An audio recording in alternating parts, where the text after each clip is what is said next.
you all for coming. This is part of a series that we're going to be doing between now and July, with the next installment being on the 11th of next month, of programming on mushrooms, getting ready for our wonderful mushroom festival, which is coming up the week of July 16th, 7th to the 19th. July. August. Of August, yes, thank you. Okay. So next month and in May and July, and then I think right the Monday before the festival starts, we'll be doing some other programming to kind of get into the swing of things. Scott is the organizer of the Mushroom Festival, and you will be putting together these programs for us, yes? Yeah. Great. Scott, I'm going to let you take it away. All right. Thanks, Scott. Hey, you guys. Yeah. Yeah. Well, I'm going to talk to you guys about three things. First, as the director of the Shroom Fest, I might as well talk a little bit about Shroom Festival. Shroom Fest this year, we're going to expand Shroom Fest into more educational realms with cultivation and remediation discussions. And one of those we're going to talk about tonight is how to use mushrooms, cultivate mushrooms in your garden landscape or in other landscape plans that you might have.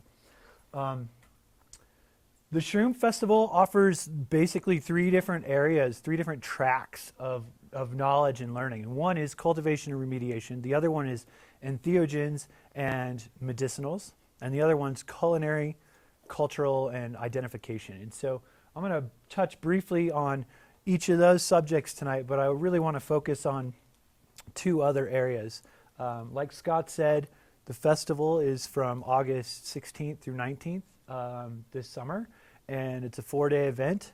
You can find us on the internet at shroomfest.com, and we have a Facebook page called Telluride Mushroom Festival. So if you want to get on either of those to find out what's happening, you can find out about these events that are happening at the library. You can happen about other things that may be passing in the local area or in Durango with our regional network of people from Shroom Fest, and trying to bring in regional Shroom Fest presenters this year for the next 4 months. So April, May, June, and July, we'll have people here doing presentations on different subjects that might be approached at the festival. And Robin's here. Do you want to say something here about our recent news? We got Shroom Fest is trying to build relationships in the community, and Robin with UCSM is here, and she could probably say a little piece about what we're going to do. Thank you. You're welcome. We're really excited this year. I've been going to Mushroom Festival since we got here, so I think this will be my 5th one. And every year I learned so much, and I was always like, why aren't we accrediting this? And so this year we are, and I'm really excited about that. Scott's actually the instructor as well as the director, so we'll see how that goes together. Yeah. But we're going to teach that through, or accredit that through Colorado Mesa University, and it's also part of our Telluride Summer College, which provides the Certificate in Sustainable Practices, and this class will be one of them. So we're really excited about that, and happy to bring that level into it and hopefully get a nice, good college class. Yeah, I think it's going to be a really excellent addition to the festival and bring it to another level. So thank you for all of your work to make that happen. No problem. And it is approved now, so it's not pending any longer. Yeah, we've got it. Sweet. The other thing I want to talk to you about is the mushroom season that is upon us, that is just on the edge, on the verge. And people have asked me today already, are you going to talk about morels? So yes, I'm going to talk about morels, and I want to transition into that. And that is exactly what you see right there on the screen right now. So we're going to go into this in a different view. Got to turn this thing around. There's a couple mushrooms that are very prominent this time of year, and just starting out. One is these right here. These are the oyster mushrooms. There's two different types of oyster mushrooms. We're going to talk more specifically about these in a little bit here. And the oyster mushrooms grow on subalpine firs and cottonwoods and aspen trees. That's the Pleurotus pulmonarius. It's more akin to be found on the fir trees, the down firs. And this is Pleurotus ostratus, which is a variation called populinus. It grows on the aspen trees. And notice that there's bark on both of those trees. And it's really essential to see that. If you're looking in an area for mushrooms, if you're looking in particular for oyster mushrooms, it's a choice edible. It needs a lot of moisture, just like any other mushroom. It needs lots of moisture, and the moisture is contained in this protected area between the bark and the wood. It grows and flourishes and grows up and down the wood right underneath the bark, where there's a nice level of moisture that kind of is necessary for growth. And it needs, in a grow room type situation, you would need like 90% humidity. So that kind of gives you an idea of how much humidity or moisture exists in that layer for these to thrive. And we live in a desert landscape, so it's a little more touchy how those things work. There's another picture of those on that same tree. They're a little shelf fungus. And here is the ever elusive morel mushroom, and you guys were asking about that tonight already, several people. Morel mushrooms are not as common in this area as they are in like the Midwest, the upper Midwest. In Michigan, I've found just fields. You come into a space the size of this room and they'll be everywhere. You can find that just like that in Ohio and Illinois and all across the Midwest. You would look for like hardwood forests and stuff. There's numerous places that these can grow, and in the cultivation world, the easiest way to cultivate is to cultivate these on an old burn pile. So if you go into a burn area, so you have like this fabricated area that you would grow, the natural component would be like a burned landscape. So if you can find an old fire, something like that, an old fire pit that might be near like a cottonwood or up near aspens or something. I've seen them mostly near cottonwoods, but that might be a place to look for those things. Or down by the rivers, down in the river corridors and stuff like that. And across the nation right now, you hear all these stories from people. You can't go looking for morels, and right here especially, until the oaks have a nickel-sized leaf or a dime-sized leaf or something. And I don't really believe that's true. That would be true in a static climate-style environment where you have repeating processes that happen the same every year. And this year seems to be a little different than most years. So I have a friend in Michigan who just posted a picture that about a week and a half ago, or about a week ago, that he found his first morels of the season. And usually you don't find those until middle of May. So they're a little bit ahead schedule. The people in Ohio, my friends in Ohio, are like, this is an incredible year right now. We're finding them already, but it's kind of scary to think that they're coming up so early. So they're not dependent on the oaks having leaves a certain size. But the more you learn about mushrooms, the more you'll understand about the growth habits of mushrooms and how they work. So this is Morchella esculenta. The blonde morel is the common name for it, which I use the scientific names for mushrooms in order to not be confusing. This is Morchella deliciosus. Notice it has like white ribs on it, and then it's darker on the inside of those pits. And I'm gonna try to find you another one of the black morel. Morchella elata. This is a false morel, And some people eat these, and I advise them not to. They say it's delicious, but the false morels contain monomethylhydrazine, which is commonly referred to as rocket fuel. And it can be burned off, and it's been noted that people can be cooking those mushrooms and become sick from the gases that are coming off of it. Oh, did you see those little guys in there? Right there. Those three guys, right underneath the trilliums.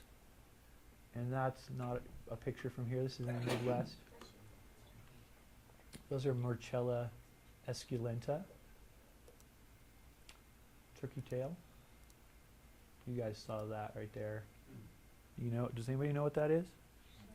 Chanterelle. That's going to be later this season. It comes in probably in July. That is not a psychedelic mushroom, although it was classified in the same family before. This is Stropharia aeruginosa. It's actually a peculiar mushroom. Aeruginosa is a Latin word that means like this copperish green color that this turns into from blue to green. And they're found out on the mesa tops around here in the grasses and at the base of like willow trees and stuff.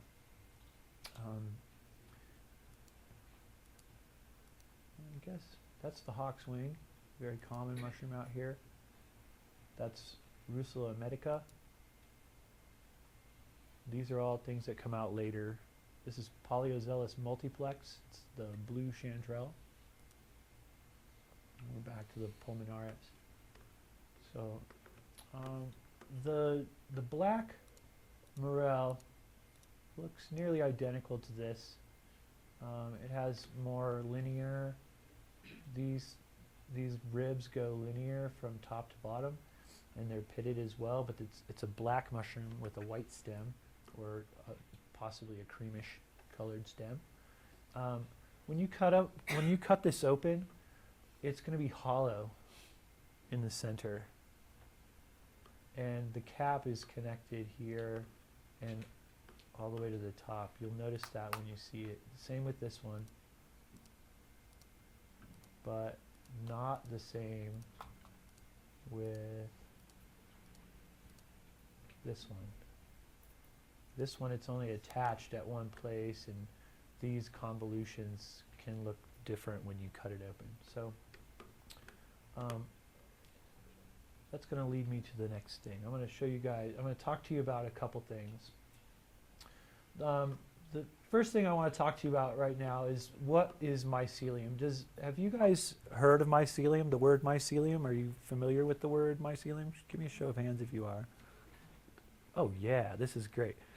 For those of you that did not raise your hands, mycelium is this net-like vein or veins of single cells that are attached that grow from a spore or from other mycelium, and they're really the fungal body. The fruiting body that we see is the mushroom, and the mycelium can grow in many different locations, and some of them are specific to certain types of locations, but they need a lot of moisture in order for them to support growth, to release nutrients and absorb nutrients, and to convey nutrients to other plants. And mycelium takes a while to grow out, and so at a certain point this spring, the morels, the real morels, let's go look at one of those so you guys don't get any ideas of between these false ones and the real ones. They take 3 to 4 weeks for the mycelium network to develop before they can actually go into a fruiting stage. And the morel grows from a sclerotia, a little concentration of all the mycelium. And in the right growth parameters, when the moisture hits it, the right temperatures, it'll start to just spread out mycelium throughout the soil. And at a certain point, they'll congregate again and collect in a sclerotia. Plural of that is sclerotium. And you'll have these in the soil there, and the mycelial mass will go through the area where there is stuff to decompose, like cellulose and lignin, the woody fibers and things that are in the forest that are not able to be broken down by many bacteria until these decomposers come through, these saprophytes. So we'll talk a little bit more about that role here in a moment. So I'm going to leave morel world. Okay. Some people say when the temperatures are 40 and 60, that's a really good time to find morels. Oftentimes, they can be found a little before that or after that, and they'll dry out here. Everything dries standing, it seems like. So you'll have the opportunity to find them well after their prime. All right. I want to talk briefly. Oh, this is where we're at. This guy.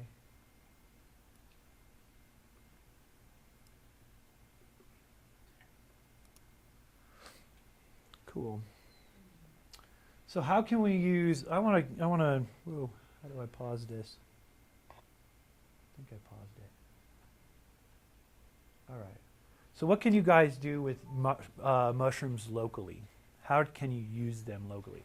I want you guys to keep in mind that this life cycle of mycelium, that they like to break things down, these big, huge molecules, into usable, smaller strands of carbon and such that can be broken down by bacteria. And so what can you do with mushrooms? I was just talking to this gentleman here, and he was talking about how he uses them to cook these gourmet meals at restaurants around here, and I think that is one excellent use. Another use for mushrooms is to help create nutrients for plants, for trees, to help raise and maintain moisture levels in the soil or in compost or in mulches. They can be used for a myriad of things. So I'm going to show you a couple places where they can be used. First of all, we need to understand how to know what mushrooms we have, how to identify these mushrooms. So first of all, I think it's really important to have your own book. And I don't know what books you guys have. I have a massive library of these books. But there's the National Audubon Society. They make books for birds and, stones and weather and whatever. And this one is the Field Guide to North American Mushrooms. Gary Linkoff, one of the founders of the festival. The Mushroom Festival is one of the people who contributed to this. So that's East Coast rap star, and the West Coast rap star, David Aurora, he created a couple books. One is Mushrooms Demystified, which is kind of the West Coast Bible for mushrooms. And then this, All That the Rain Promises and More. And so this is an excellent book. This thing's kind of dog-eared. I've been using it for years. It really has a good cross-section of mushrooms for the West. Mushrooms of Colorado. This one's specific to our region. There's others about the Rocky Mountains. There's one of Telluride, but it's a little antiquated. It has, people like colorful pictures. And all of these books have colorful pictures because I like colorful pictures. Illustrations are sometimes difficult to interpret for some people, but the Telluride, the Mushrooms of Telluride book that was put out by the Telluride Institute and the Telluride Mushroom Festival has illustrations and really awesome cultural uses of those mushrooms and some good descriptions and recipes and things like that. So, is that book still available? I think it's difficult to find. I've heard that there's a few still floating around. I picked one up when I could, but I only got a second edition version of it. But we're trying to currently work on maybe updating a little bit more to the list because the list is a little antiquated in there. But we can. We're certainly working on updating it and coming out with another volume. So there's discussion about that. This book right here is great. The reason I talk about mushrooms with binomial nomenclature, like Morchella esculenta or Cantharellus siberius, these chanterelles right there, is because a lot of scientists talk on that level, and they can have a common area to have the discussion. And with common names, you might be confused with things. Like somebody might call a morel, like that false morel you saw, like they might call that a morel, and that would be leading somebody potentially in the wrong direction. So it's good to know about like what things are and how to use these books. And this book in particular only uses scientific names and not common names. So if you're looking through the back of the book here, you're not likely to find a hawkswing. You'd find it under Sarcodon or something. So there's different ways to find these. And it's What was the name of that book that you just talked the name about? of this book here. Mhm. Sorry, it's North American Mushrooms. I get a little people pushing me here and there saying that Orson Miller, the author of this book, some people like certain people in the mushroom community, and they rant and rave about that, but I kind of just bridge all those gaps. I'm like, let's use all the information we have available to us. I cross-reference when I get a new mushroom. I really cross-reference between all my books and my friends before I make any decisions about whether I eat something. I always like to know what it is, and if you don't know what it is, don't eat it. It's not worth it. You could die. You could forever injure your organs inside your body. There's things that can happen that are not worth it. So, and then finally, the last book that I think is really important. This gives you kind of an idea of how mushrooms work in the world. This is a mushroom-centric viewpoint of the world. Okay, this is by author Paul Stamets, one of the leaders of modern mycology. He's really helped out popularizing mushrooms and bringing them into the household through growing kits and things like that. He got me really interested in that, and a lot of the stuff that I'm going to talk about today revolves around a lot of the work that he's done and brought into the public eye. And that reading, mycelium running, is incredible. It's easy to read. They have it at the library. It's required text for the mycology class that I'm going to teach through UCSM and the Mushroom Festival. So what is that gentleman's name? Paul Stamets. Stamets.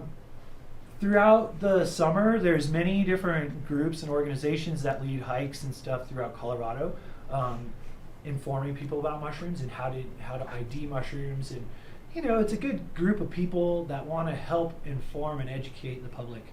And it's really essential to go on a foray to understand what's going on, because you might learn something that you never learned, like what something is that's poisonous, or maybe even a group of mushrooms in a family that the characteristics are this way, and you can be like, wow, that's so simple, and it's a lot easier than some people might think. The Telluride Mushroom Festival offers forays. It offers workshops and presentations that educate people in how to ID mushrooms and things to watch out for, commonalities in certain families and traits, and how to identify things to a genus or to a species. And the last one is the groups and organizations here. Colorado has the Colorado Mycological Society. There's mycological societies throughout the entire United States, and the North American Mycological Association, NAMA, is like the big, massive umbrella that these fall under. And then there's a new group emerging called Radical Mycology, and it's a group of people that are using low-tech techniques to move forward with cultivation of mushrooms so that people can utilize those in their homes. And so I'll begin talking about that in a moment. Growing mushrooms in your home. So this is another thing you can do with mushrooms. And right here, the photo is actually of mushrooms growing in a bucket that has coffee grounds from the coffee shop that these mushrooms are growing in. They grow the mushrooms on their own coffee grounds, and then they take that mushroom and put it into gourmet meals to the customers that are there that come into the restaurant. So we worked on that as a project. This is a project I did in Michigan, and there's a couple of those types of projects that are we're waiting to start right now here in Telluride. There's a couple places that have asked me, or I've asked them, and they've said they'd love to start a project like this. So you can use coffee grounds, you can use paper, any kind of fiber is really good. Cellulose and lignin are awesome things to grow mushrooms on, especially oyster mushrooms or velvet foot mushrooms, the enoki-taki mushroom.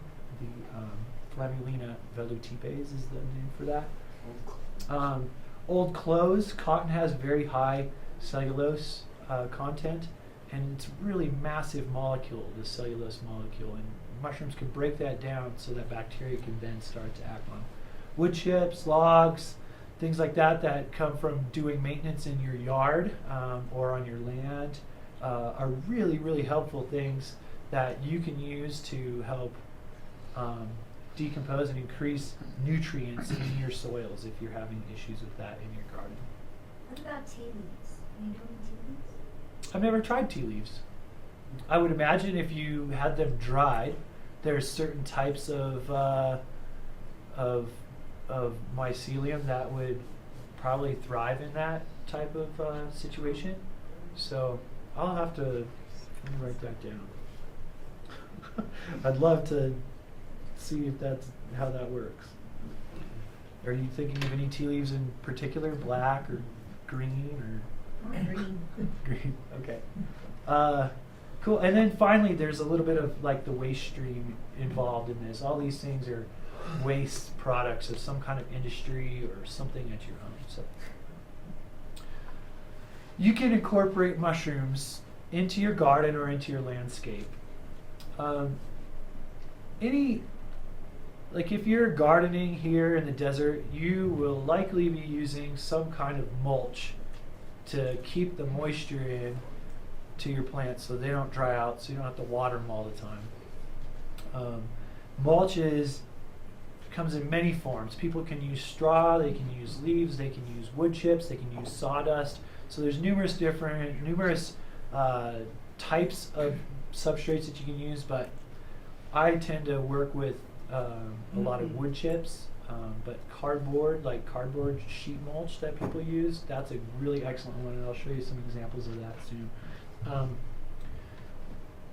Another kind of direction to go is the mycelium of mushrooms is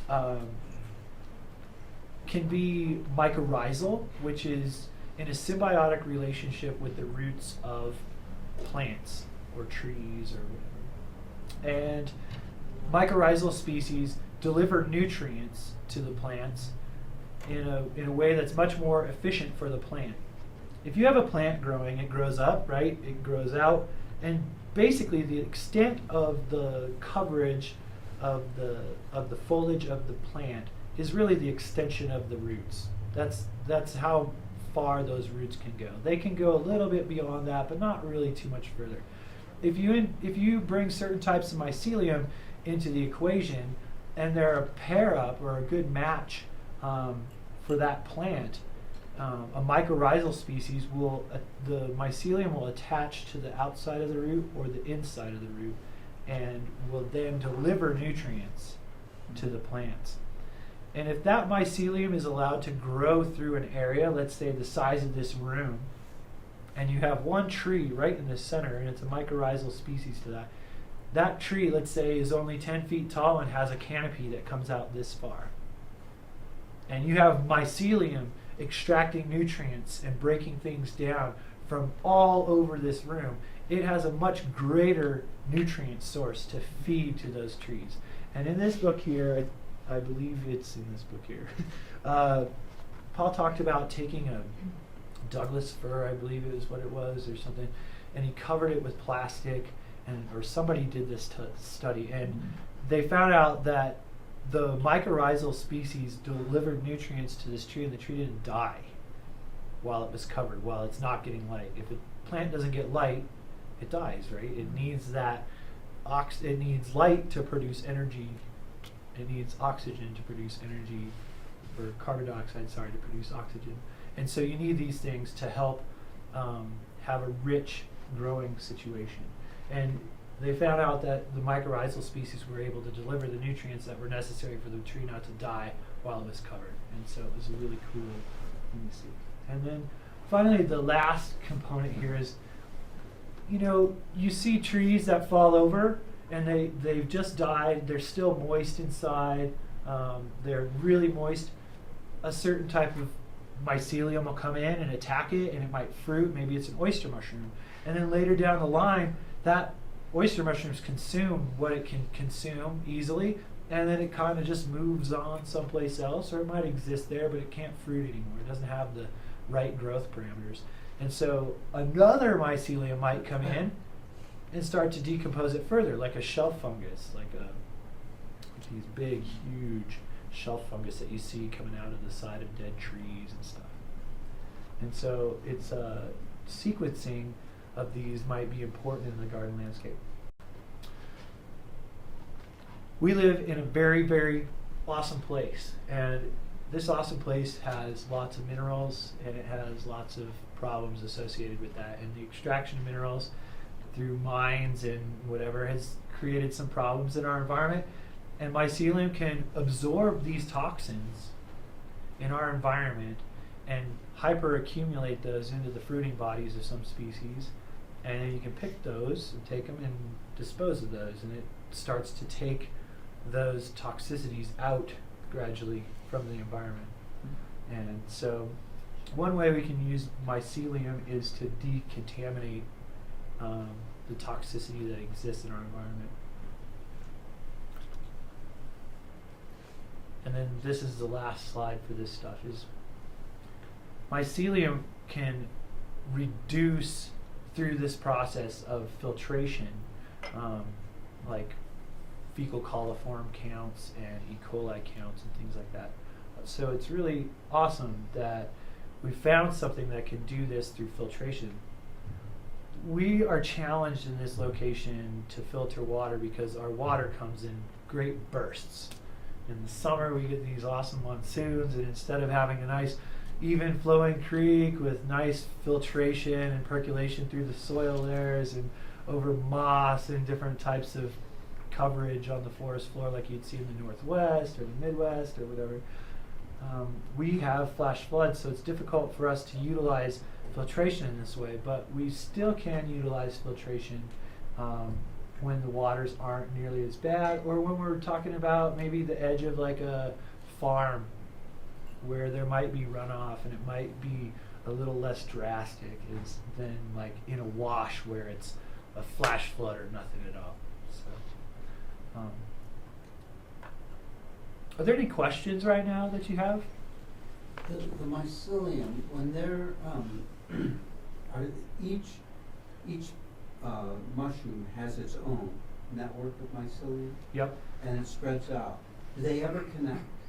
Okay, so the mat of mycelium will grow out throughout like the substrate, let's say. So I have some mycelium right here that I've been growing for a long time, actually. This bag of mycelium started from a little bit of liquid culture. There was mycelium growing in some water, and I shot it into something and then grew it out and expanded it and expanded it. And the mycelium that is growing in here can fruit out of multiple places. So if you're in a forest, it's really difficult to track these little tiny things that are like, 1/50th the size of your hair or something. But if you were to take the mycelium and measure it out, you guys can look at this. Please don't compress it too much, but you can just pass it around. You'll see the cord-like mycelium coming through here, and it fans out in places. You can pass that around. These are some wild captures that I've had that I'm trying to expand out. It'll grow. So to answer your question of does each mushroom have this? I think that in an area of forest that the same mycelial mat will produce fruit in different locations because it's necessary for the optimum growing conditions to be met for fruiting. And so where that exists, let's say there's this big open space here in the front of us, that would be getting direct sunlight. It would more likely dry out, so the amount of moisture in that area isn't such that it might produce fruiting. But here in the shade, right underneath your legs there's like good shadows. The temperature's lower.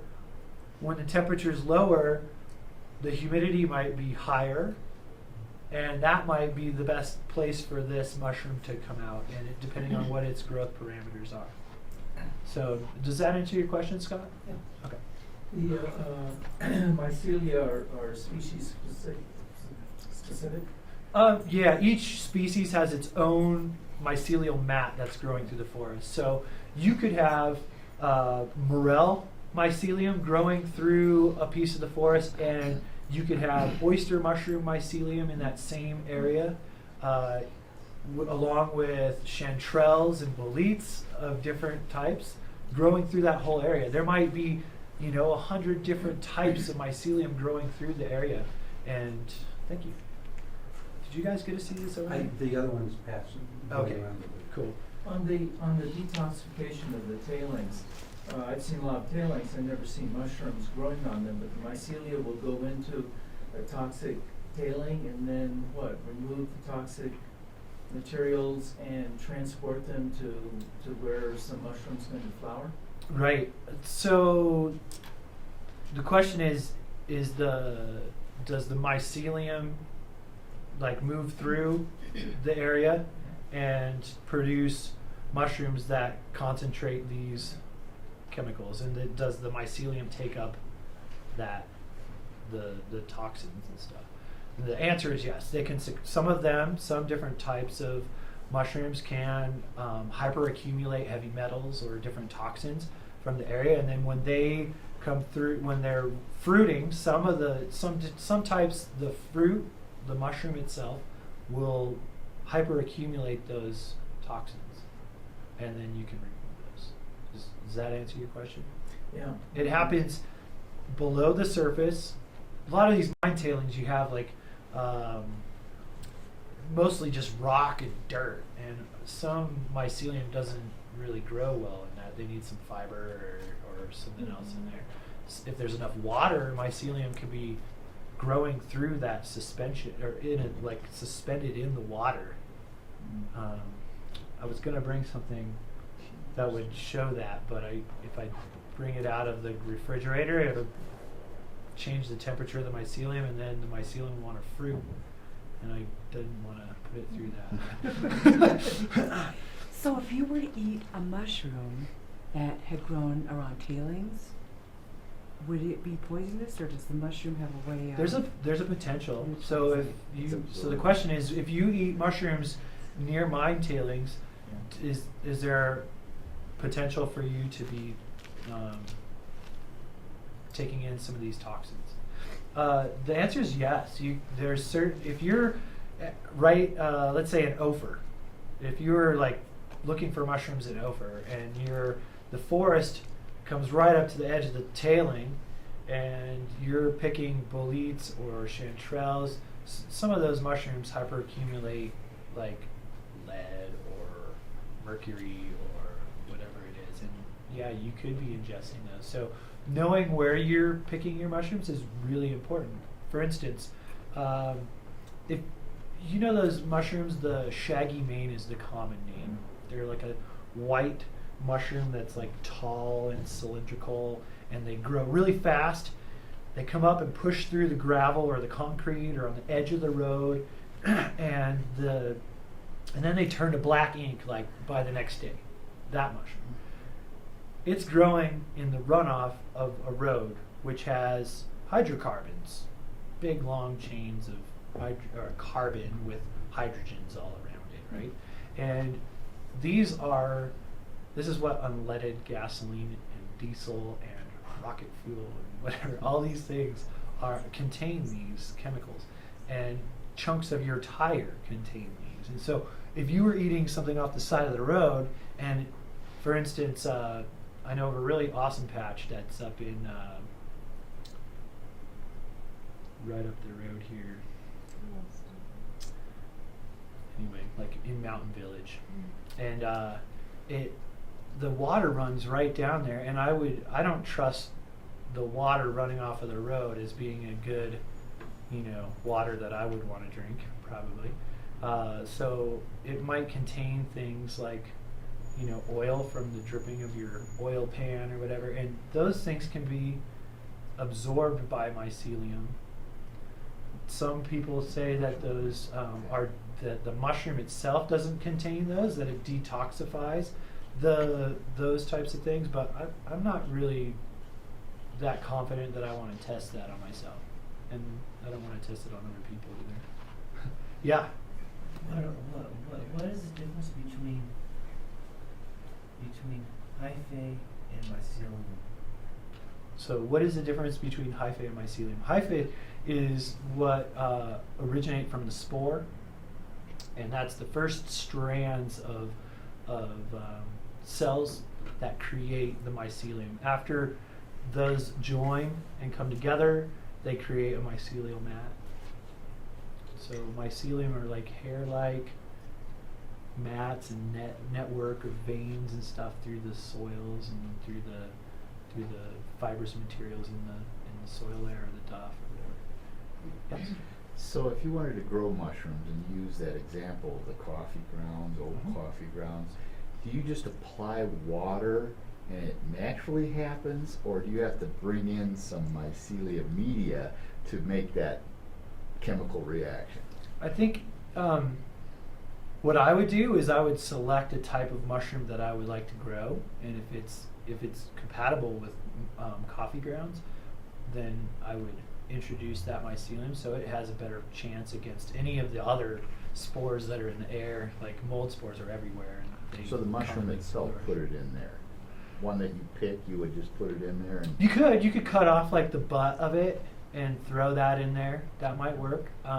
If you do that, the cool thing is the mushroom already has the information of how to combat viruses and bacteria and other types of fungus in the same system. And if you do it at a high enough rate, it'll colonize it fast enough that you don't have to worry about competitors getting into the system and out-competing It's your amazing. mycelium. And you'd have to, as a grower of mycelium, I select the best strains that I possibly can in order to make sure that I guarantee success in these situations. And the only way to get those strains is from the mushrooms that have already grown? Yeah, or spore print. You saw those spore prints of mushrooms. There's like a picture of a hand, and there's this big round disc of white and black. Right. And the white is all the little tiny spores that have been ejected off of the gills of that mushroom. Macrolepiota procera was the name of that mushroom. And those spores can be collected and then put on an agar dish and then grown out, and you select for the best strain of mycelium. On this one example here, there's cord-like growth, and that is the best growth you could possibly want. It's really strong down at the bottom of that. It's cord-like instead of fan and fluffy. Did you have a question back there, Nick, or somebody? No, sorry. Okay.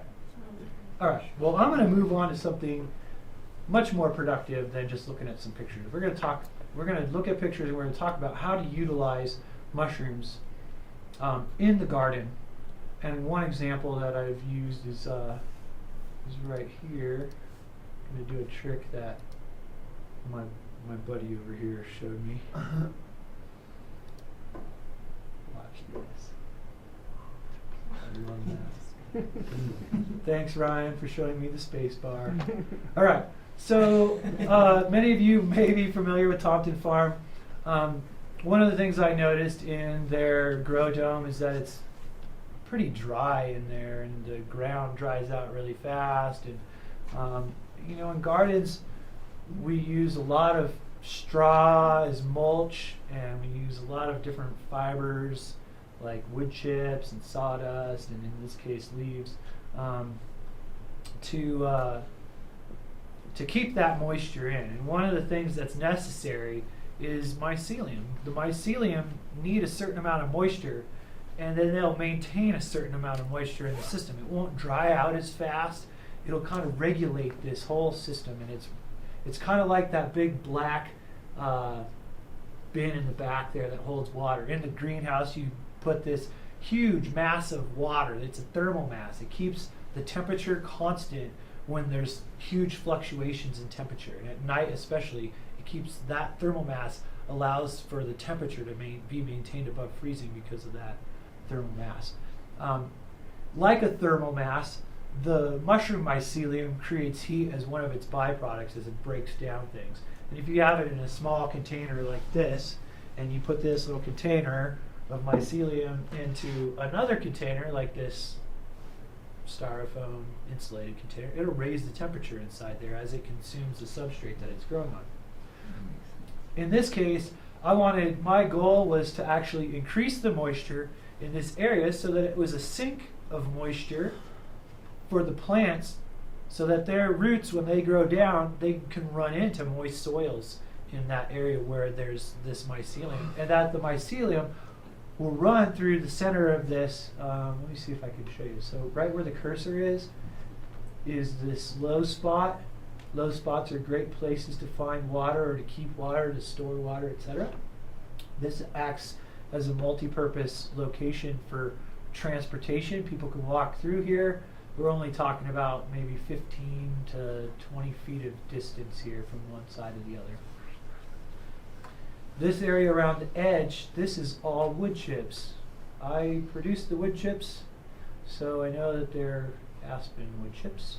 And aspen wood chips are great for growing oyster mushroom mycelium on. And I also had to identify the type of medium that they were going to grow their plants in.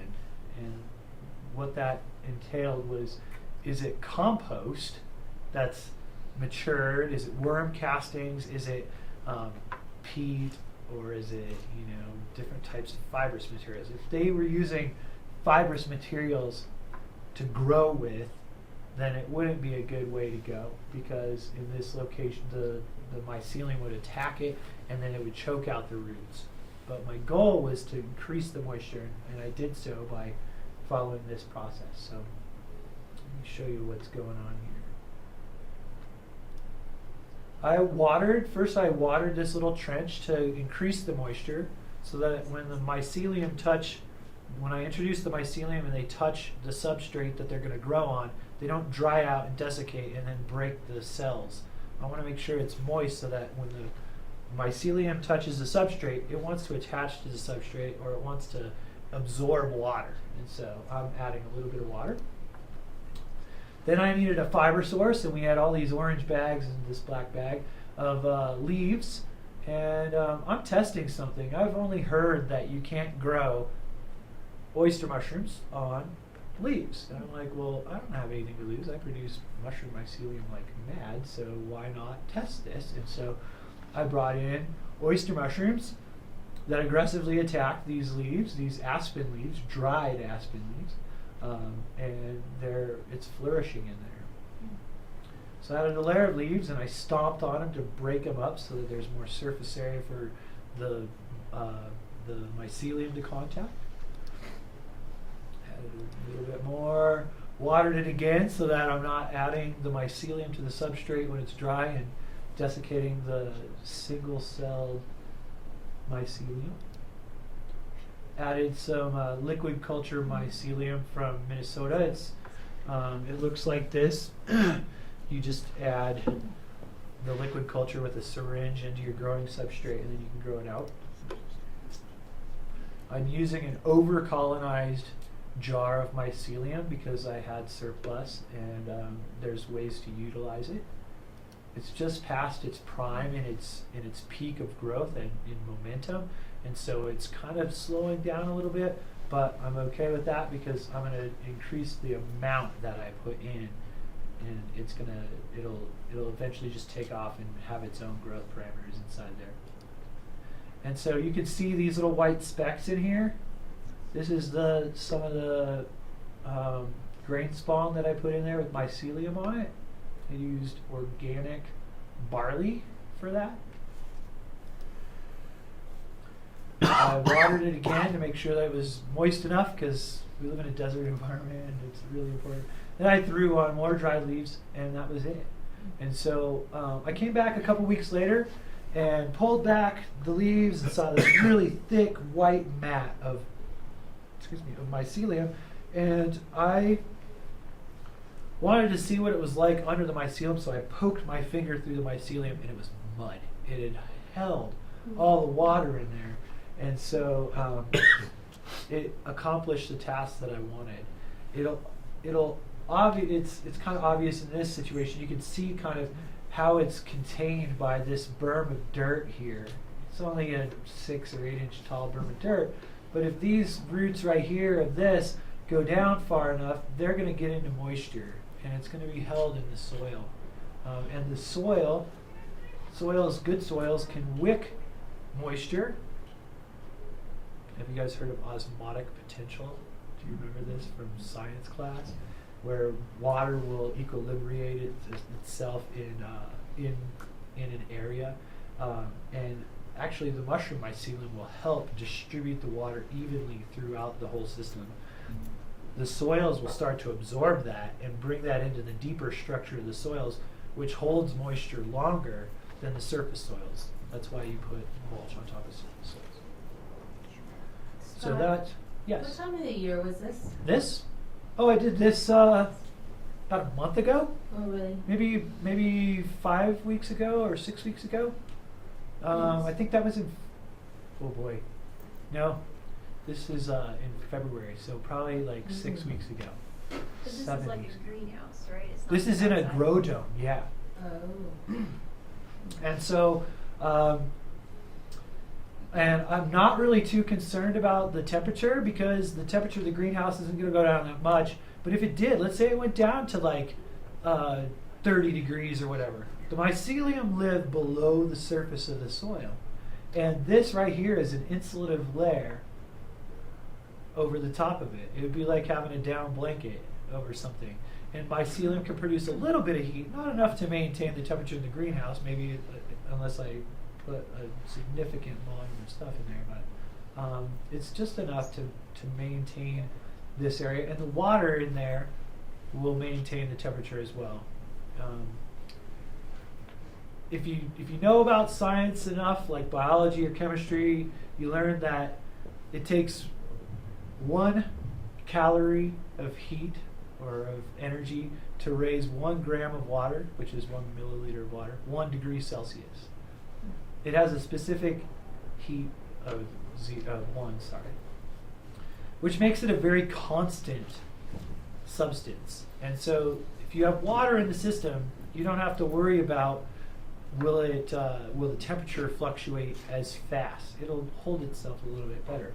If it dries out, then you have problems. That's where temperatures can be very extreme, and that's why the desert is a great example of that. If you go out east, the temperature doesn't swing nearly as much as it does in the desert, or nearly as rapidly. So, yeah. Now, when you have that mycelium net, water seem to, when you can put a piece of glass in a beaker and pour the water down the glass tube, Mm-hmm. the glass rod. Does water run along mycelium the same way as water would run down a glass rod?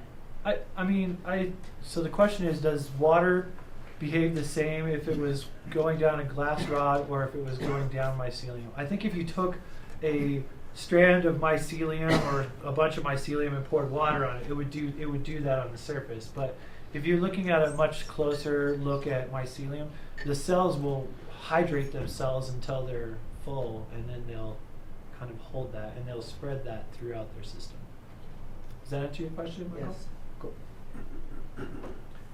All right, so now we're going to go into the fun stuff. People have yards, right? They have, how many of you have like a garden? Only a couple people have gardens. How many people have potted plants? Okay, that's good. You don't have anything, do you? She's with me. She's with Well, those of us that have gardens, I want to show you a few things here. This is just a really quick way. If you have a yard or a piece of property, this is really cool stuff. So there's different ways to get mycelium in to your garden system, and I'm just going to show you a couple unique ways. These pieces of cardboard that are myceliated, if I rip them apart, I can use them as sheet mulch in my garden. Water your garden, lay this down, and then put whatever your other mulch is, like sawdust or wood chips or straw or leaves or whatever. And the mycelium will continue to grow and bind to that mulch and provide nutrients as it breaks it down for your soils. And when it waters, it'll filter it through, it'll get to your plant roots and whatever. Sheet mulching is one way to do that. Yes, Robin? Will it survive the winter? Yeah, some mycelium, like the morel is a great example. It has sclerotia, and it concentrates all its energy back in the sclerotium, and then they send out their little mycelial network. They're rated up to like 4 inches a day this time of year. The mycelium, some of them are durable enough in the soils, like oyster mushroom mycelium, that it can do that. But some types won't flourish in this environment because it's too cold. So you got to find like the right ones. This is something I collected and have been growing out off of Last Dollar Road. I found it on an aspen tree. Actually, I found this on a subalpine fir tree and grew this out. So I'm excited to put this into some chips in my yard and sawdust that have fir chips, subalpine fir chips, and see what happens with it. This is a cottonwood that we just recently cut down at work. As you can see, this is the stump. That hole right there is what indicated to us we need to remove this tree. It was in a pretty bad location. If you see the edge here, the perimeter of the wood, if I was to drill holes in here and pound in little dowels that have mycelium on them, I could help speed up the decomposition of this or break it down, at least the harder parts of the wood. It looks like this already rotted out area has already been affected by mycelium of some sort. And so what it would do is it would introduce it in, and it might go down into the root system that isn't affected. Or it could go into the sawdust that's around this and start to colonize the area around it. It starts to accelerate the breakdown of the hardwoody debris in your yard. So if you have stumps that you just cut or are recent and they still have moisture in them, you can that's one way you can utilize mycelium. I'm going to show you a couple sequences of what I'm doing. I just brought this home today and went outside and was like, yeah, let's do this.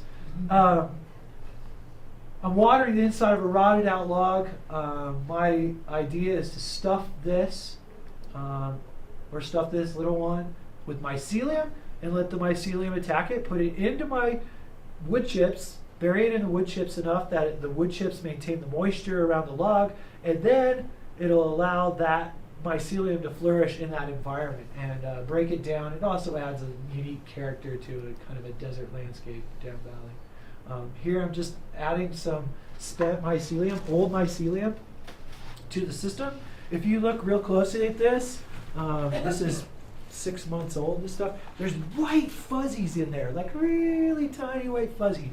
And it's really difficult to see that, but if you look at it, it's growing right here in between each of the straw pieces. Pass that around and take a look at that. That's pretty cool stuff. So I just stuffed it full here. I'm going to let it colonize this log. Once it colonizes it enough, it's a trapped environment, and it says, hey, I'm done spreading my mycelium out. Now I need to go into fruiting, and it'll start the initiation of the fruiting cycle. That takes, it takes a lot longer for harder woods to be colonized than it would if you took like a soft substrate like straw. Straw takes a couple weeks and then boom, you're back to it. So I stuffed that one, and I took it out of the way, and I stuffed this one. I only took a few pictures of this because I wanted to show you a couple other things. So here's a landscape. I'm currently working on this landscape. My trees are mulched. I'm mulching the trees so that they don't lose moisture. But everywhere there's mulch, it's a fiber source. So, and these are isolated pods here of mycelium. And each one of those locations, I can introduce mycelium, and under the right fruiting parameters, like the mushrooms might fruit there. So I'm going to try to make that happen. Even if the mushrooms don't fruit, the mycelium will still exist in there, and it will help bring nutrients to the root systems. And in the front yard of the house, we're going to bury it with mycelium, with wood chips, introduce mycelium, really aggressive mycelium, and allow it to break down the wood chips to increase the nutrient value in the area, and hopefully that moisture will penetrate into the soil layers that used to be a driveway. So it's really compacted, and we wanted to like loosen it up, provide moisture, bring back nutrients into it. And it's going to take a couple years, as opposed to if you just let wood chips sit out in an environment, they would take 15, 20 years. And so in a few years' time, it'll colonize and start to break these things down. And they won't be completely gone in 2 or 3 years, but my hopes are that it'll go much more rapidly.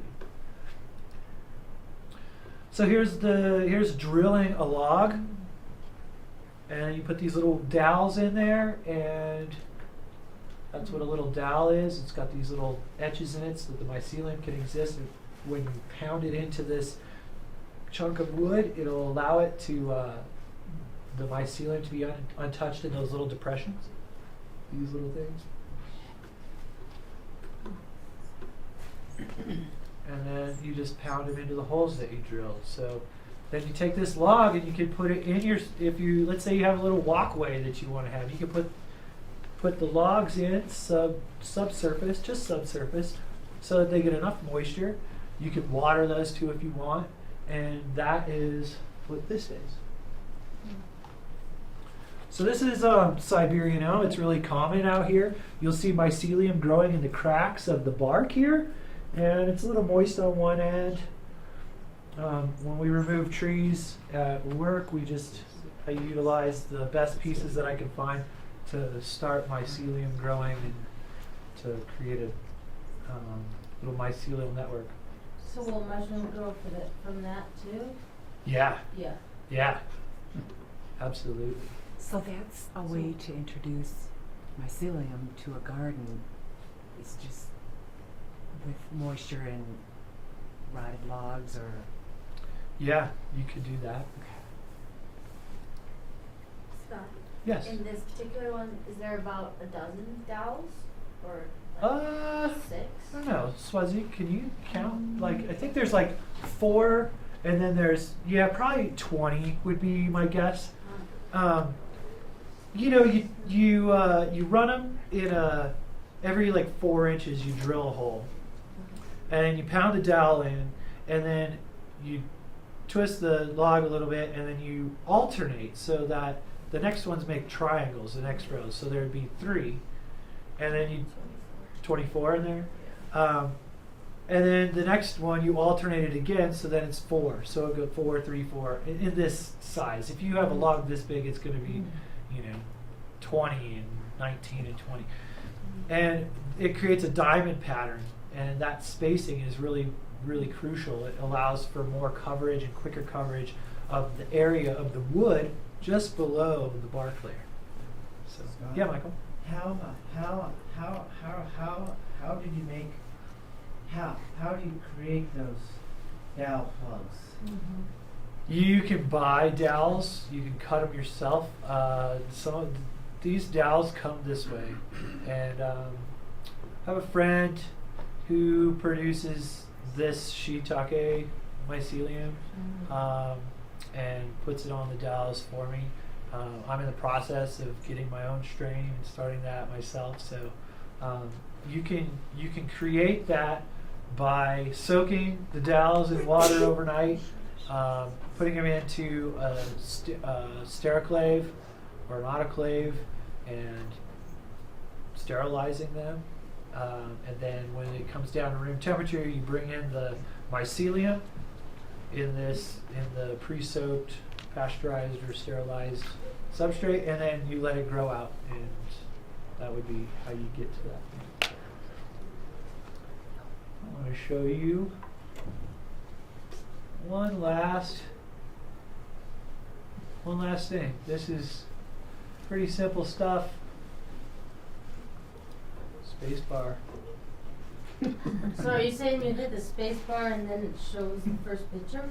Yeah, it brings up the whole That was just a thing, little man. sub question. If you have a Mac, I learned this today from Ryan. Thank you. So this is my lab right now. I have a really simple lab. It's all made from home things. This is a plastic like tote.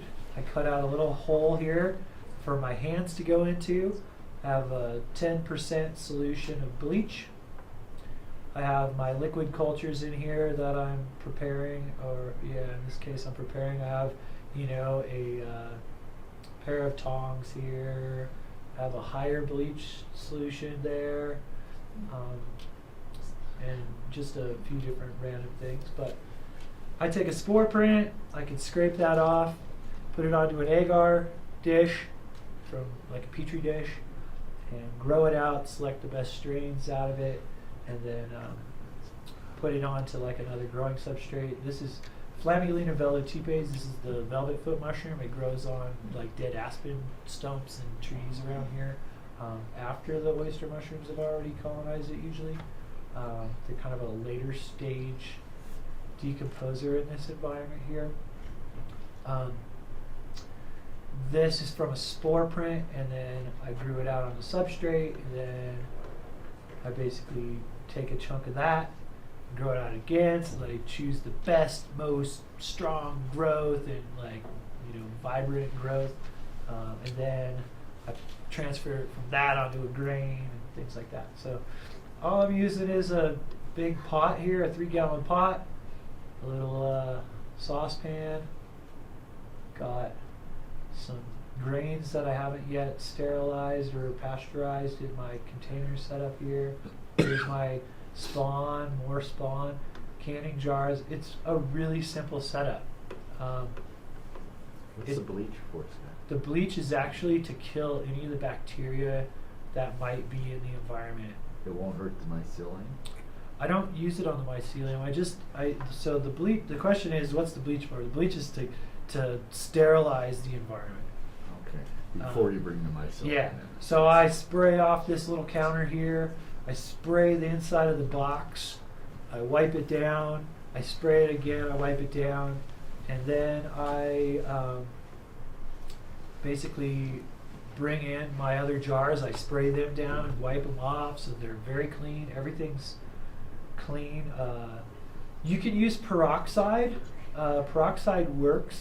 It doesn't kill like mycelium, so it's like a cool thing to use. I use bleach because that's what worked for me, but you can use other things. Yeah, Michael. Scott, is there any difference in starting mushroom growth in auger between a piece of the fruiting body versus a spore print in effectiveness? So the question is, can you use a clone of a mushroom or a spore? Is there a difference in effectiveness? And the outcome is different from the use of a spore on an agar or a clone on agar. If you use a spore on agar, you are using the spore allows for all the genetic information to be transferred and to start growing, and then it has to learn its new environment. If you take a clone of a mushroom, you want to choose the best mushroom you've ever seen. And you take a little chunk out of there and you put it on the agar, and it'll grow with the information that mushroom has. two spores come together, they combine their information, right? It's the same kind of like how it works with sexual reproduction or numerous other things here. So if you're moving the mushroom to a different environment, you'd want to start with a spore, but if you're keeping it in the same environment, you'd want to start where it has information?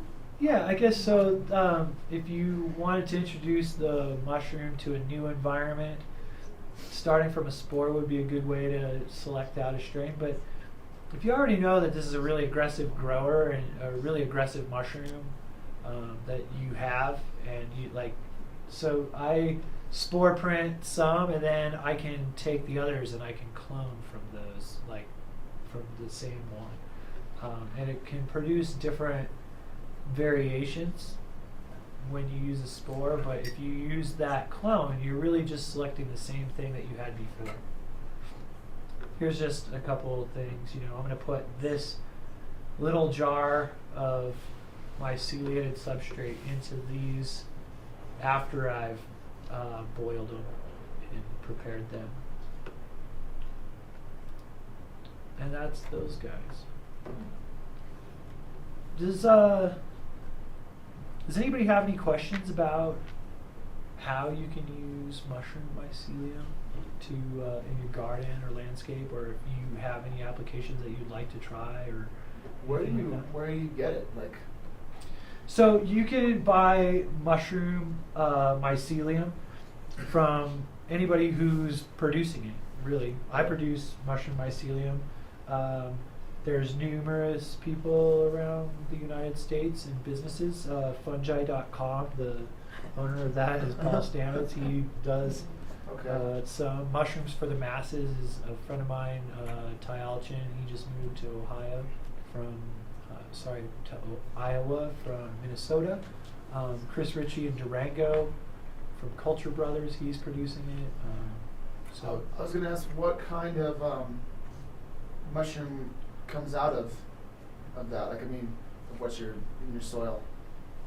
The mycelium, what kind of mushroom does it make? Like, okay, so it depends. That's where like the mycelium is a specific species. Of mushroom? Yeah. So it's basically the starting of a mushroom. So I have right here, I have Pleurotus ostriatus right here. Okay. And this is one type of mycelium in this bag. Oh, okay. And in here I have Pleurotus pulmonarius. So that's a different species. Uh-huh. And it has a very similar looking white mycelium in here. Wow. This is Shiitake lentinula idodes, and it has a specific mycelium that's growing in this log here. So I have 3 different species growing in this setup right here. And so each one of those, if you put one of those into the environment, once it reaches its certain specific growth parameters, then it can fruit in that environment. Most of the time, it's going to, for us here, it's really likely to happen during monsoon season, when the moisture is higher. The humidity and the moisture content in the soil are both higher than the temperatures. When I'm out in the desert and I lift a little bit of cryptogamic soil, there are little white tendrils below that. Is that mycelium? Yeah, it can be. Sometimes it's roots of plants, but in this case, those little fibers that you're seeing below the crypto is probably mycelium. That's a new area of knowledge that some people have said is like the 6th kingdom, and perhaps that combination of fungi and bacteria that form that are a unique, that create this new organism, are a specific type of organism, separate from plants, fungi, animals, batistas, etc. Yes, If you put the 3 types together in the same area, would they cohabitate or would they compete against each other to take over the space? So the question is, if I took the 3 different types of mycelium, would they be able to exist in that, and if I put them in the same environment, would they be able to exist at the same time? That's a good question, because yes and no, depending on what the substrate is.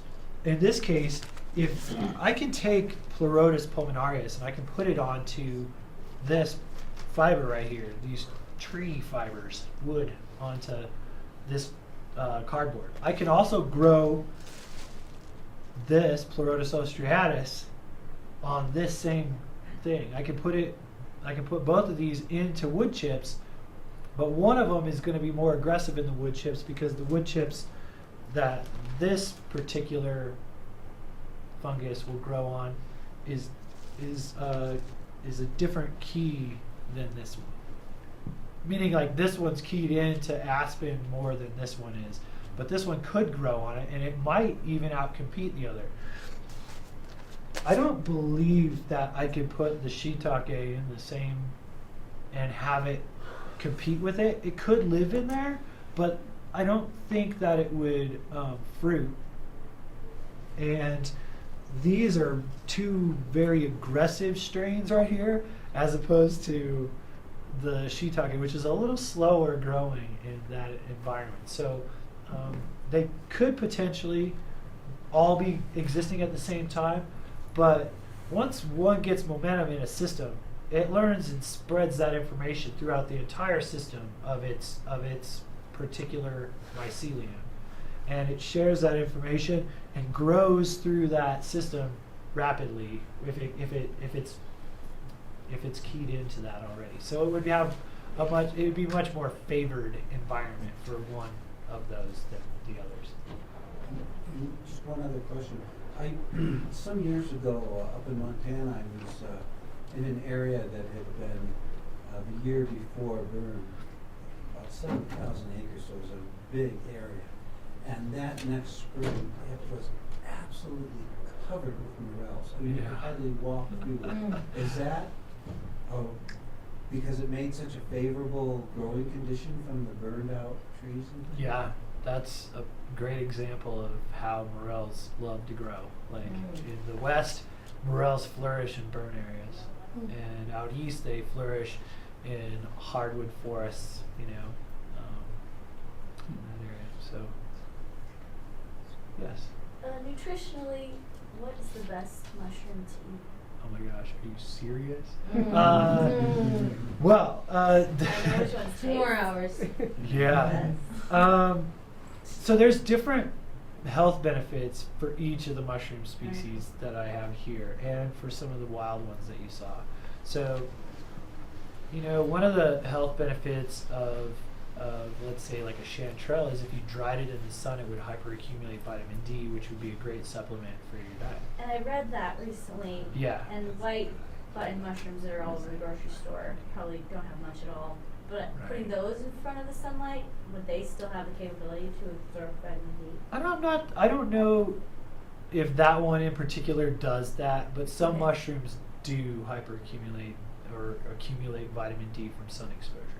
And so but I don't know if the white button mushroom is one of those. And I'll just copy a little bit of what Paul said. Paul doesn't advise eating those white button mushrooms unless they've been cooked for like 10 minutes over 400 degrees in order to kill out some of the toxins that are in a small concentration in those mushrooms but can accumulate in your body over a period of time. And people love, to eat those. My mom just loves those things and would put them on her salads all the time. She would eat them raw, and I don't know. Now that I know a little bit more about mushrooms, there's only a few of them that I'll actually attempt that with, but I wouldn't advise that for anybody.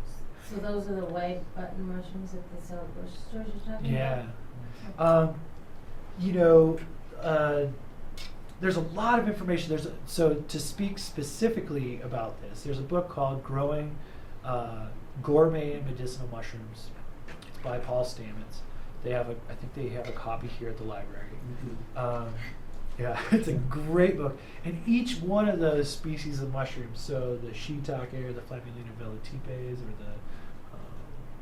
the Pleurotus species or whatever, it talks about what minerals they have. They can have potassium, they can have calcium, they can have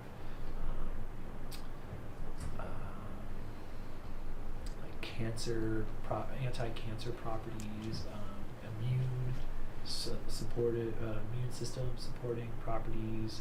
They can clean out your blood. They can reduce your cholesterol, your low density lipids. They can, some of them are keyed into more like women's cancers and women health problems, and some of them are keyed into other health issues. So there's numerous benefits of eating mushrooms. One of them is that like oyster mushrooms or any of the mushrooms are high in protein. So if you wanted to increase your protein, eat lots of mushrooms, and, that's one way. If you're a vegetarian or something, you could utilize that as a source for protein as well. So, yeah. What would be a good time and method for harvesting, like to start your own plants? If you know where one's growing, you go dig up the dirt around it and start your own plants in your backyard, or is it not that easy? I think it's pretty easy. There's the question is, when is a good time to start? Right now is perfect. So one thing that like in permaculture, I know Robin uses this, I know Swaz uses this, I know a few people around here who are currently using this. You can use spore mixes, mycorrhizal spore mixes. Come in a little package. You drop your seeds in water, put them in a little bag with this stuff. You shake it up, and then when you plant them, they've got mycorrhiza growing with the seed, and it benefits the plant right off the beginning. If you've already got plants that are growing, there's certain types of mushroom mycelium that you can incorporate into your landscape that will increase the nutrients better than other mushrooms. And there's, like the elm oyster or the, which is Hypsidius various, and then there's Stropharia rugosa annulata. Those two, which is the wine cap, are two really excellent mushrooms to incorporate into your landscape to increase the nutrient value because they break down the substrates. A good time to start outside is when you would plant your plants. As soon as you put down your mulch, make sure your mulch is nice and moist when you start it out.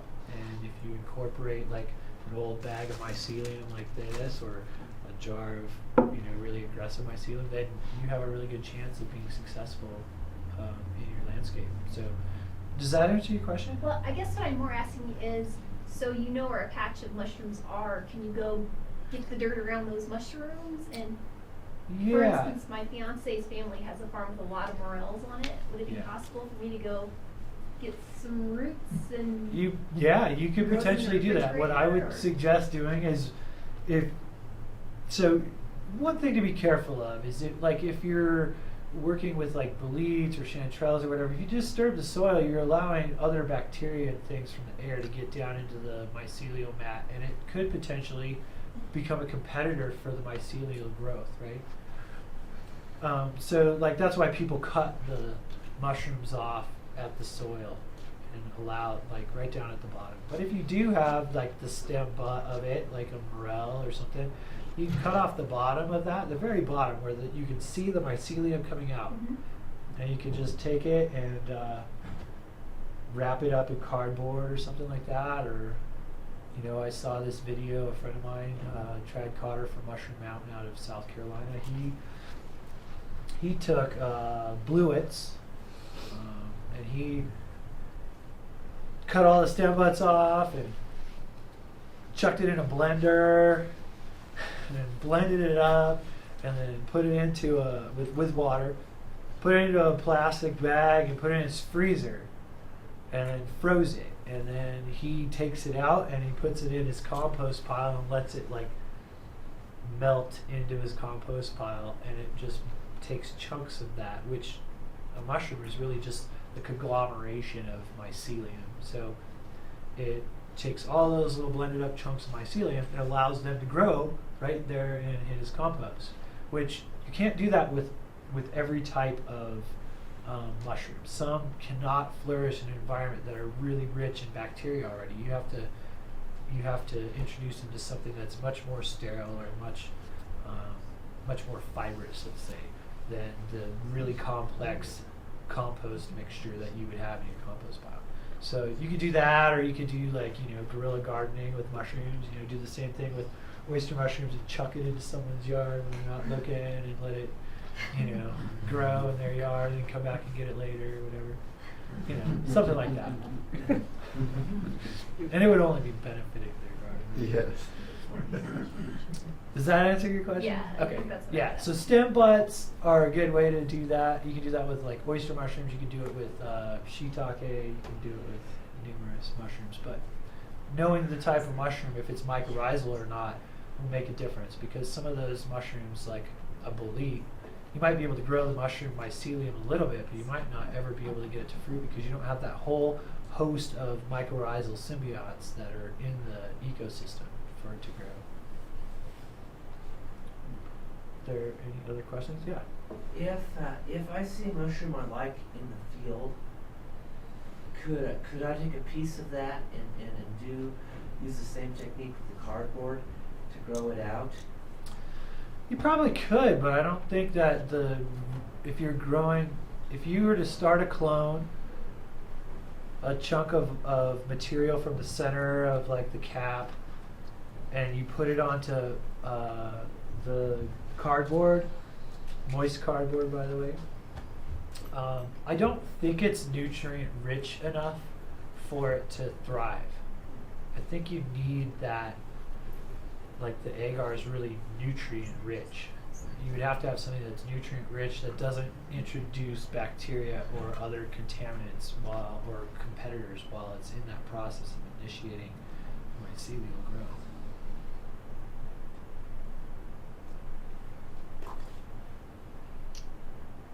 So, do you guys think you have a grasp of how mycelium or mushrooms can like fit into your landscape, or how the process or the life cycle of a mushroom is? Are there any questions about that, or is everybody good?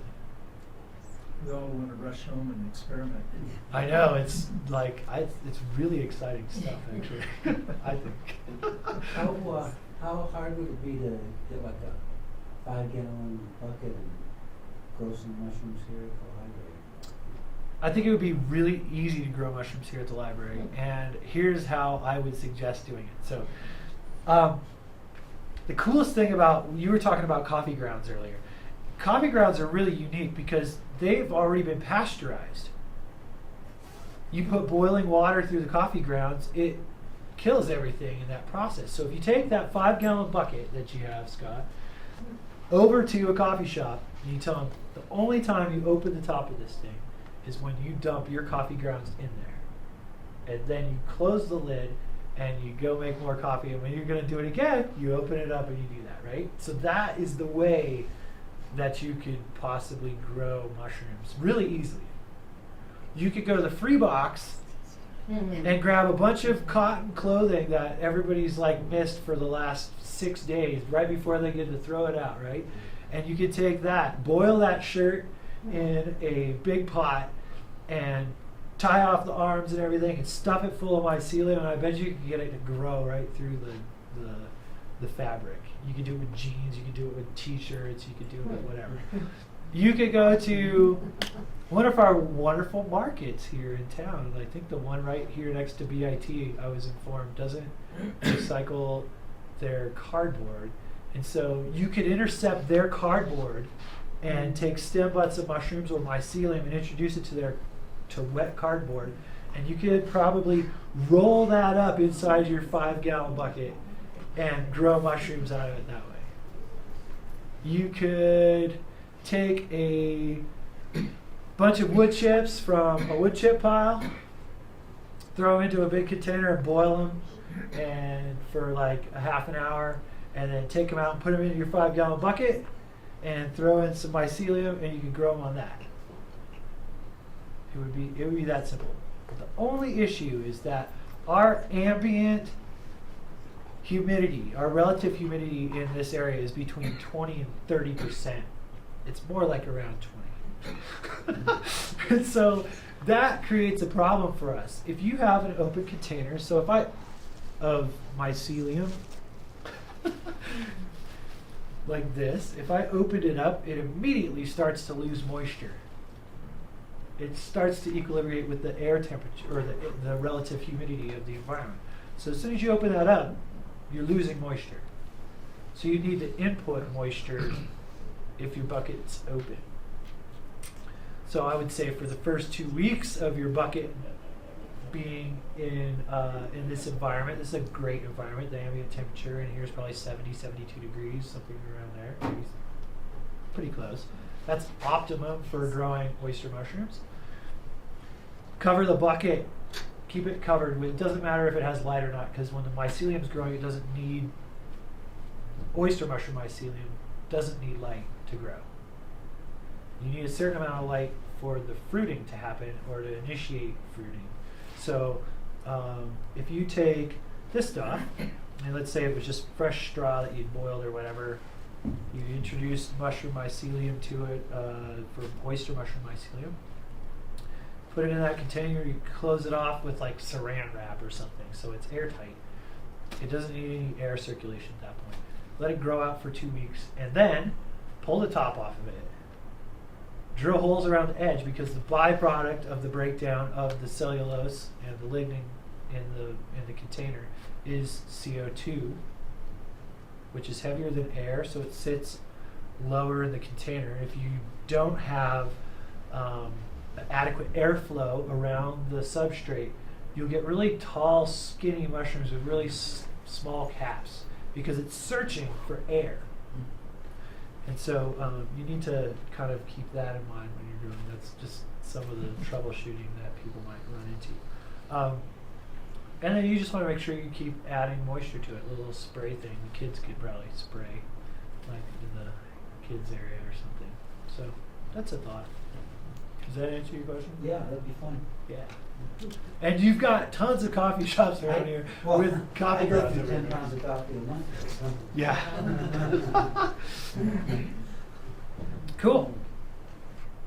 Any more questions? One more? So you said the morels would start to come out in temperatures from 40 to 60 degrees. And so once it gets warmer, then the season's done, or I'm just thinking like the Grand Mesa or something. Yeah, it could be. That could be a good place to go look for them. I wouldn't look for them unless there's water around or unless it's a burn area. But yeah, so like with certain plants, just like certain plants you have to have a minimum soil temperature for germination to occur. You have the same thing with certain types of mushrooms, and so once the soil temperature reaches a certain point as the minimum, then that can initiate fruiting for things like morels. So that's one component. The other is there enough moisture, and it's really a complex situation here actually, because we have a very narrow fruiting period for mushrooms in this time of year, because this is when we have the least amount or the most amount of precipitation. And if you were to go down to the desert in May, it'd be really, really hot. It might be past fruiting time there, and up here it's too cold still, so somewhere in the middle you would have to look. So I don't know, it's really difficult to say where exactly you're going to find them, especially this year. It's going to be an interesting year for mushrooming, but that temperature range is really narrow here because we have such swings, dramatic swings. Scott, when I was in Kuwait, we used to go out to the desert and look for cracks in the desert surface. Yeah. Dig there and find what they were called truffles. Are those truffles, and are they here in our deserts here? We have truffles up here, but I wouldn't be able to confirm what it is. I mean, unless I saw it. But They were black, round, indistinctly shaped round things. Yeah. And highly priced. Yeah. Very expensive. I mean, it could be truffles. That would be really cool. And yeah, they grow underground. Here, John Sir Jesse was talking about rare mushrooms of the Telluride area, and he said, one thing you could do is look for where like squirrels are digging in the ground and Mhm. stuff. They love to eat those things. So, yeah, I mean, they exist in a lot of places. And the temperature, I mean, as you know, in Kuwait, like the temperature is probably like 150 or 160 degrees somewhere in this area. And it doesn't take very far into the soil before the temperature drops significantly. I'm sure they taught you, like, people have been taught, like, in survival classes and things like that, like, you know, if you dig a hole in the ground, the temperature is going to be a little cooler, so it might be a good place to hang out. Or that difference in temperature also creates a difference in humidity between the surface and the subsurface. So you can condense water on plastic and collect water, and so the same principles are in effect, and the mushrooms thrive in that area where that moisture is finally found in the soil. Cool. Awesome. Well, Yeah. thank you guys. Thank you. And hopefully, if you guys have any questions, feel free to get in touch with me after. When can we go on a foray with you? We can definitely do that. During the festival, probably? Are you?